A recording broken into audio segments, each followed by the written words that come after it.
Tyne and Wear Metro winds its way through Newcastle, Gateshead, Sunderland and out along the coast. For more than 40 years, it's been part of daily life in the northeast. If some people take it for granted, they notice when it stops.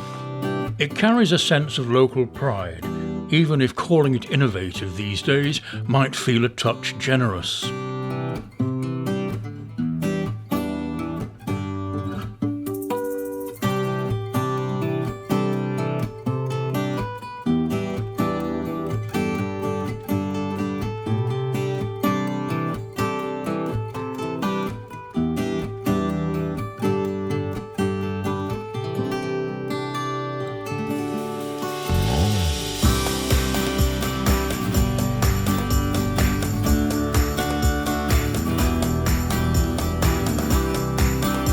Its story begins decades before the grand opening in 1980.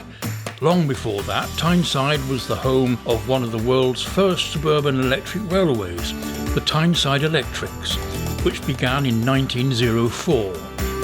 By the 1970s, much of that old network was tired and underused. Planners saw a chance to do something bold. They stitched together the old lines, carved out new tunnels under Newcastle and created a modern light rail system.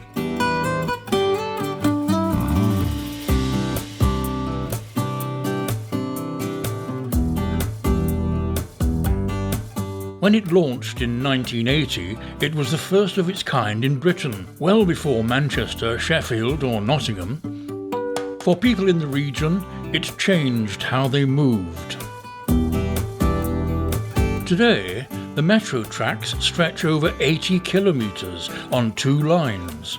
The yellow line covers a big loop, city centre out to the coast, back through North Tyneside, with a branch heading down to South Shields. The green line runs from the airport through Newcastle and Gateshead, then out towards Sunderland and South Hilton. Between the two, you've got 60 stations that serve millions every year.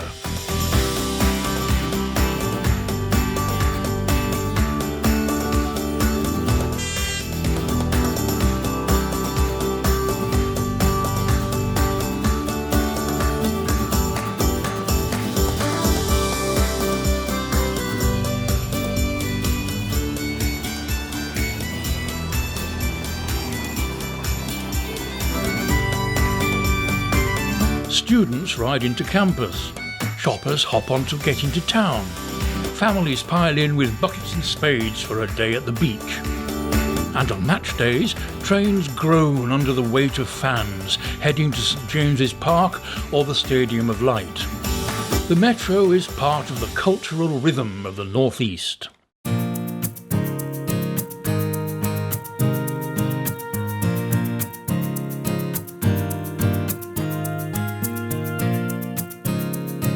Some stations stand out. Monument in central Newcastle is the busy interchange where both lines cross. It's the beating heart of the system.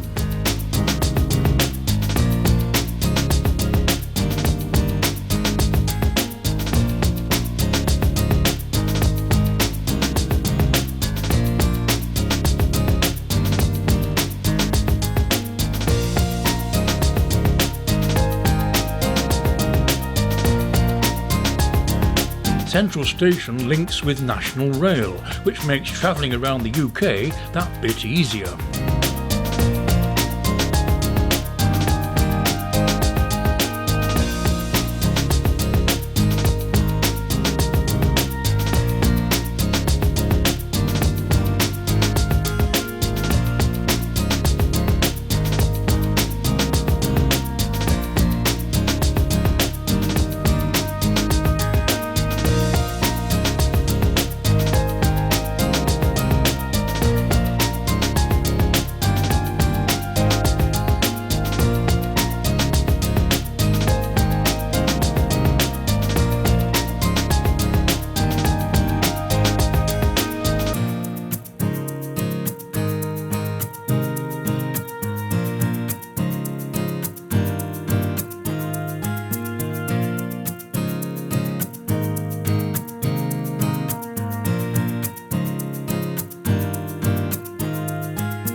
Tynemouth station, with its restored Victorian structure, feels like stepping back into a bygone railway age.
The trains are leading characters in this story.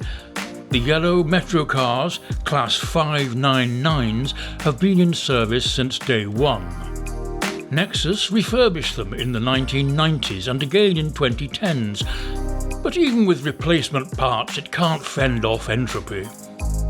Long waits on platforms and apologies from the tannoy frustrate passengers when trains break down or are missing. That's all changing. Nexus has ordered a brand new fleet from Stadler in Switzerland, the Class 555s. More space, air conditioning, step-free boarding, real-time screens, the works. It's hard to overstate what a leap forward this feels like for regular users.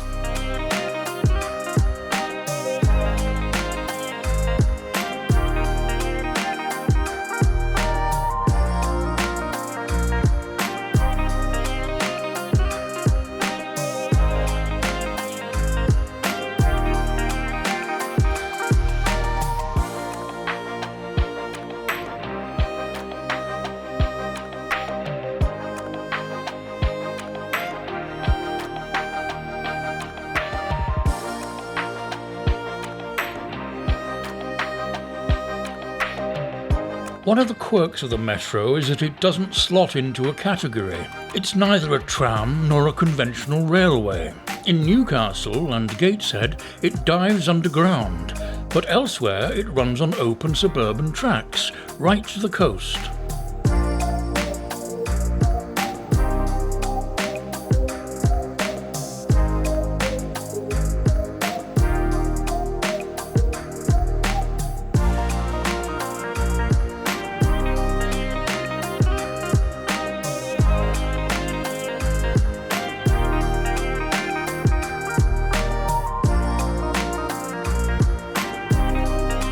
It was ahead of its time. integrating with buses, linking to mainline trains, and introducing smart ticketing with the pop card long before others went contactless. Of course, anyone who uses the Metro will point out its problems: breakdowns, signal failures, ageing infrastructure. It hasn't always been a reliable friend. The new modernisation programme will fix that, but patience among commuters sometimes runs thin.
There's also talk of extending the system to Washington, a large town with no direct rail connection.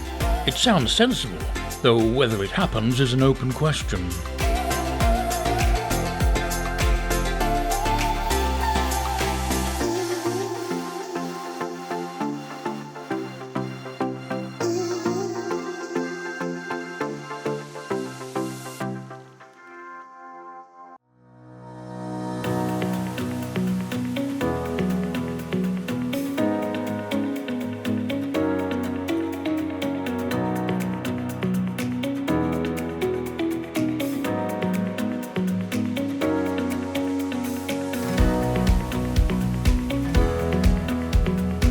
For more than 4 decades, the Metro has carried students to lectures, workers to their shifts, and families on days out.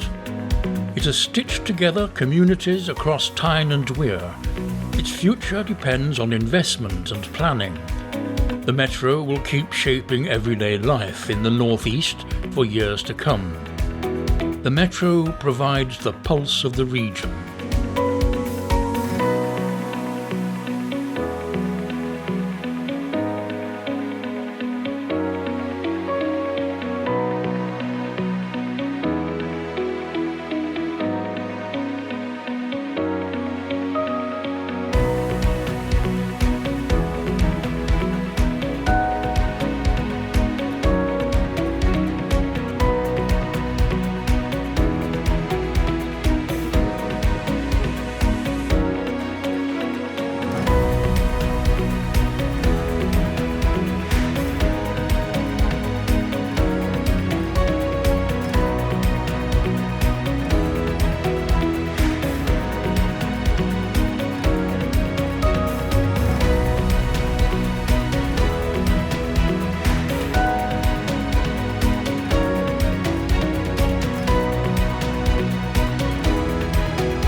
Watch some more from Radio Jonaphone. Subscribe to the channel. Enjoy.